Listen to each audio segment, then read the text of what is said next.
Il y a un truc qui est dingue, et ça c'est vrai, c'est depuis que je coach les femmes, je m'en aperçois, c'est pas du tout pareil en coachant les hommes. C'est à chaque fois que je fais quelque chose sur comment trouver un homme et être en couple heureux d'ici 6 mois, comment être plus attirante, comment mieux communiquer, ça vous intéresse que modérément, alors que c'est vraiment la clé. Alors pourquoi ça vous intéresse beaucoup moins que d'autres trucs sur comment être irrésistible, comment faire revenir un homme, etc. C'est parce que beaucoup de femmes, vous regardez mes vidéos d'une posture de j'ai un mec qui me plaît en ce moment et je veux que comme il se comporte mal, je veux vraiment que lui il change et qu'il vienne à moi. Et ce qui n'est pas forcément la meilleure approche pour être heureuse en amour. Donc comme je te disais, beaucoup de femmes, par exemple quand je fais des trucs sur comment être plus attirante, s'en fichent. Parce qu'elles me disent, je suis déjà attirante. Des fois tu vois la nana, elle n'est pas très féminine, mais elle te maintient que c'est pas un problème d'attirance parce qu'elle a déjà plein de mecs qui lui courent après. Oui, elle est attirante, mais pas suffisamment pour retenir les mecs malgré les erreurs de personnalité qu'elle fait. Tu vois ce que je veux te dire? C'est un équilibre. Donc oui, elle attire des mecs, il y a toujours des mecs qui sont attirés, mais c'est pas pour ça qu'elle peut pas être plus attirante. Plus tu es attirante, physiquement, plus on te pardonne des erreurs d'attirance non physique. Tu vois. Et également, le truc de vouloir que ce mec qui te ghost revienne, etc., etc. Bon, c'est possible, il y a des choses à faire en coaching, mais très souvent, ça révèle, si tu veux, des problèmes plus profonds, des problèmes d'estime de soi, des traumatismes non résolus, des mauvaises croyances sur les hommes, des mauvaises croyances sur toi-même, des problèmes de communication, des problèmes à poser tes limites, poser tes standards, etc. Mais ça, très souvent, ça ne vous intéresse pas. Et le troisième point, qui souvent vous avez tort de ne pas être intéressé par ça, c'est que beaucoup de femmes disent la communication, non mais moi c'est bon, je sais communiquer, c'est lui, il a qu'à faire des efforts pour apprendre à communiquer. Alors déjà, sur ma chaîne pour hommes, les vidéos sur comment parler aux femmes, etc., ça fait partie des thèmes qui font le plus de vues, donc c'est faux de dire que les hommes ne s'intéressent pas à ça, mais aussi, peut-être que ton homme à toi ne s'y intéresse pas, mais les hommes en général, ils regardent quand même ça. Aussi, penser que c'est très arrogant de penser que ça marche pas, mais que c'est pas ci, ça, et de pas écouter le coach qui t'explique. C'est-à-dire que tu crois que tu sais parler aux hommes, parce que les hommes te répondent toujours, te font croire que tu es très intéressante, etc. C'est normal, ils veulent te sauter, c'est normal. Mais après, la vraie question, c'est après, une fois, est-ce qu'il reste? Tu vois? C'est ça la vraie question. Si tu dois toujours, après avoir couché avec lui, relancer, rassurer, forcer la discussion, c'est un mec, il n'est pas assez attiré en attirance non physique, et en attirance physique d'ailleurs, sinon il voudrait remettre ça, il n'est pas, il y a des choses qui ont été dites qui lui ont donné envie de fuir, voilà, tu vois, il y a des problèmes là-dedans. La bonne communication, elle ne crée pas seulement une réponse, elle crée un lien, et je peux vous dire, en tant qu'homme qui a quand même baroudé et connu pas mal de femmes, des femmes qui communiquent bien, mais des hommes aussi, hein. Et c'est vrai en entreprise, c'est vrai dans les liens familiaux, c'est vrai des gens qui communiquent bien, c'est excessivement rare. C'est peut-être 1 à 2% des gens. Les autres gens, c'est n'importe quoi la communication.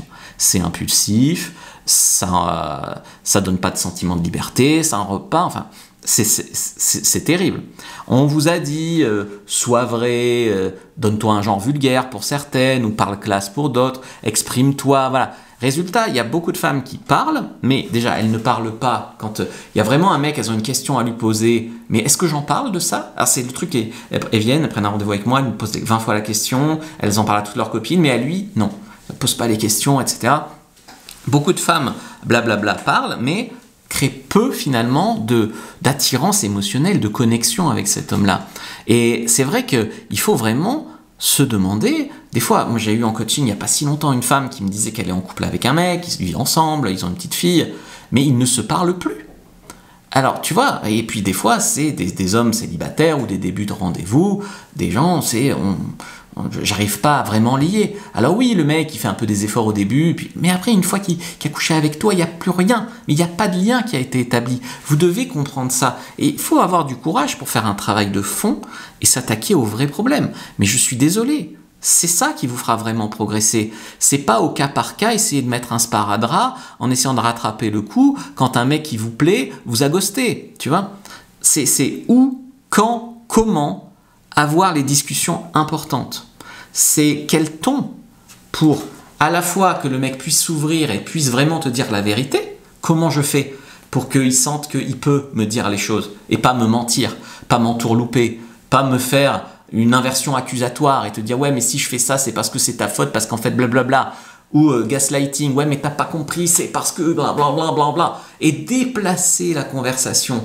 Toi tu voulais savoir quelque chose, il te dit ouais mais t'as vu comment tu me demandes les choses, il te répond ce que la forme ne va pas, alors que toi tu poses une question de fond. C'est terrible ça.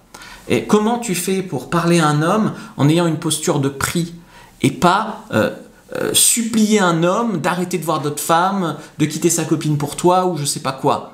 Il n'y a pas si longtemps aussi, hier ou avant-hier, j'ai une femme en coaching qui me dit « J'ai demandé à un mec que je fréquente depuis 3 mois, je lui ai demandé en ces termes, y a-t-il d'autres femmes en concurrence avec moi qui sont intéressées par toi ?»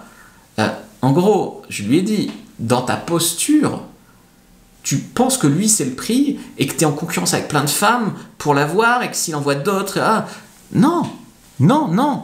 Écoute, en plus le gars lui a dit oui j'ai une copine, c'est terrible, elle n'avait pas demandé depuis 3 mois, c'était vraiment terrible comme séance, mais je pense qu'elle a beaucoup progressé, beaucoup appris, elle a vu comment elle allait amener le sujet, et en fait le truc c'est, la posture c'est, écoute, moi je suis contrarié parce que j'ai appris, tu as sûrement tes raisons de ne pas en avoir parlé plus tôt, mais moi je ne peux pas me respecter et rester dans une relation comme ça, donc comment ça se fait que tu as une copine et que j'ai passé 2-3 nuits par semaine chez toi? Qu'est-ce qui ne va pas dans ta relation? Et moi, en fait, je vais prendre mes distances, à moins que tu quittes ta copine pour te mettre avec moi. Et je te laisse, pas d'ultimatum, mais je te laisse le temps que je rencontre quelqu'un d'autre quoi, pour te décider. Tu vois, à la fois lui mettre une limite de temps, mais à la fois pas lui faire du chantage, un ultimatum, le coup de si tu te mets pas avec moi, oh, c'est la fin du monde. C'est pas possible. C'est pas possible de communiquer une basse valeur comme ça sans s'en rendre compte. Donc, ok, longue intro, mais beaucoup de conseils dedans. Communiquer pour sécuriser au lieu de séduire. Beaucoup de femmes parlent à un homme dans le but de se rassurer elles. Et du coup, ça communique une basse valeur. Tu m'aimes bien? Est-ce que tu comptes me revoir? Est-ce que tu es sérieux ou pas avec moi? Cette communication part d'une insécurité intérieure, pas d'une énergie attirante. Résultat, l'homme, en fait, ressent pas de fun, de légèreté, d'envie. Il ressent déjà que la femme a du contrôle déguisé dans la conversation et ensuite une valeur perçue inférieure à lui. Tu parles que le mec, il profite. Ce qui crée de l'attachement chez un homme, c'est pas qu'il soit tout le temps dans te dire ce que tu veux entendre, oui, machin truc. Là, l'homme, il va sentir une faiblesse et il va en profiter. 2, mais si c'était une femme, elle ferait pareil. Il y a des hommes qui se plaignent de ça, c'est humain, quoi. Suranalyser au lieu de ressentir. Beaucoup de femmes communiquent dans leur tête. Elles ne posent pas, comme je disais tout à l'heure, la question au mec. Il m'a répondu à 22h18, avant, pas, ça veut dire quoi? Peut-être qu'il est au water polo, peut-être qu'il est avec une autre. Il m'a dit ça, mais est-ce qu'il voulait dire ça ou ça? Et pourquoi t'as pas demandé, tu vois? Il m'a appelé meuf et pas ma belle, ah là là. Est-ce qu'il n'est pas impliqué? Est-ce qu'il m'aime pas? Voilà. Elles observent, elles décortisent, en parlent à leurs copines, elles parlent à leur coach. Elles vivent pas dans le moment présent, elles n'établissent pas une communication claire, elles se laissent embarquer dans des trucs comme ça qui leur font pas de bien. Mais un homme ne va pas s'attacher à une réflexion, à une émotion. La femme magnétique, elle ne cherche pas à tout décortiquer, elle cherche à vibrer, et elle met l'homme en posture de la mériter, tu vois. Questionner l'homme comme un dossier RH. Certains dialogues ressemblent à ça. Est-ce que tu veux des enfants? Tu te vois où dans 5 ans? Quelle est la nature exacte de tes intentions avec moi?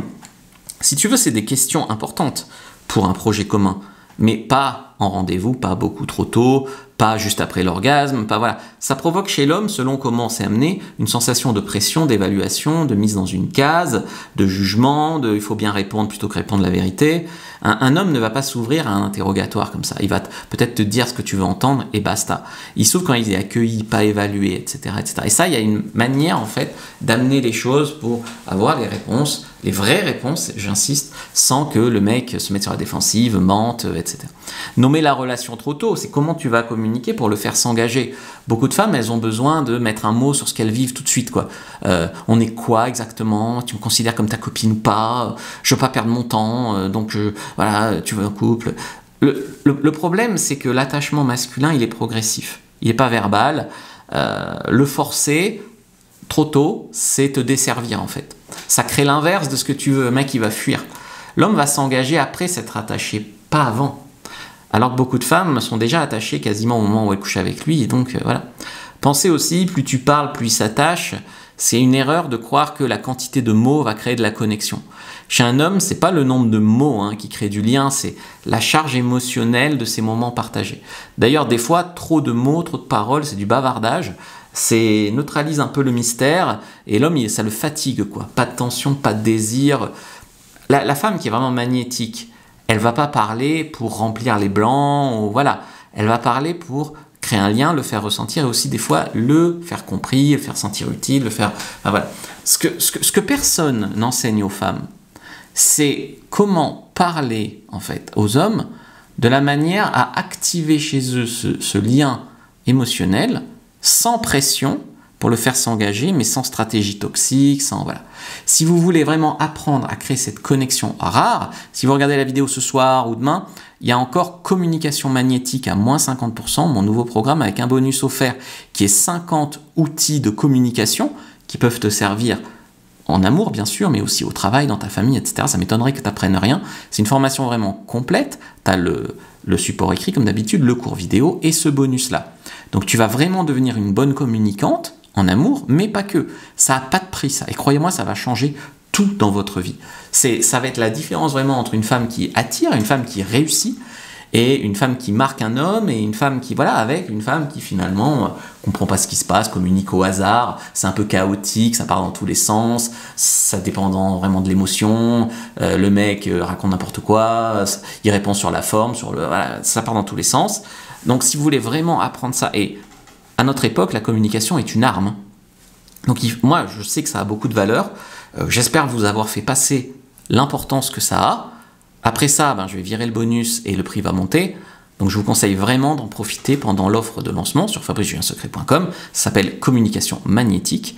Donc allez-y, foncez, profitez aussi du bonus.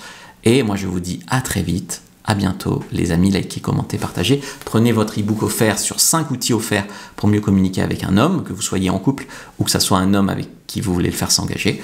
Et regardez aussi cette autre vidéo là avant de partir.